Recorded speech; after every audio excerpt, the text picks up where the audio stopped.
We come back now to our fallacies of relevance, and particularly the red herring category, with a fallacy called irrelevant thesis. Now, this one can be rather tricky because it's a kind of argument that can sound relevant, but if you listen very closely, it actually isn't. Take a look at this example. Here we have people signing up for their languages. We have the French table, the German table, the Greek table. There's a few people walking up, and all of these people are crowded around the Latin table. And the teacher is saying, you should sign up for Latin because the College Board says that studying a foreign language helps you understand English. Now, that is true. The College Board, which is the organization that puts out the SAT test and the PSAT test, says that studying a foreign language will help you with English. Okay, but what does that have to do with Latin in particular?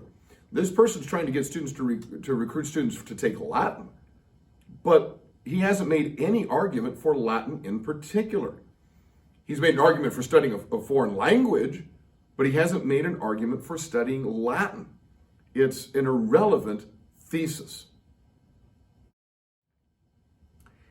Now, it can be kind of easy to confuse one of our other red herring fallacies, the irrelevant goals and functions fallacy, with irrelevant thesis. So take a look at this chart, and you're going to want to copy this into your notes so you really see the difference between irrelevant goals and irrelevant thesis. The irrelevant goals fallacy is a fallacy involving a goal or function that a policy or practice never intended to fulfill. The irrelevant thesis, on the other hand, is a fallacy that argues for something irrelevant to the issue or the matter at hand. If you need to pause the video, go ahead and do so. But make sure you have those two definitions in your notes before we see an example really contrasting these two red herrings. So here we see an example of both irrelevant goals and irrelevant thesis. On the irrelevant goals side, we see the girl in gold saying, well, why on earth should I go hiking with you? It's not as if hiking is going to help me get into college. And the fellow in black says, well, no kidding. It wasn't meant to. I just wanted to have a fun afternoon with my friend. So she is assuming a goal for hiking that wasn't the goal of hiking at all. It's completely irrelevant. It's an irrelevant goal or function. Hiking wasn't meant to help her get into college. Now contrast that with irrelevant thesis. The fellow in green says, you should take up target shooting. Sports that require steady nerves and hand-eye coordination are great training for surgeons. And the fellow in blue says, okay, but couldn't I just play darts instead? Here, the fellow in green has not made his case for taking up target shooting.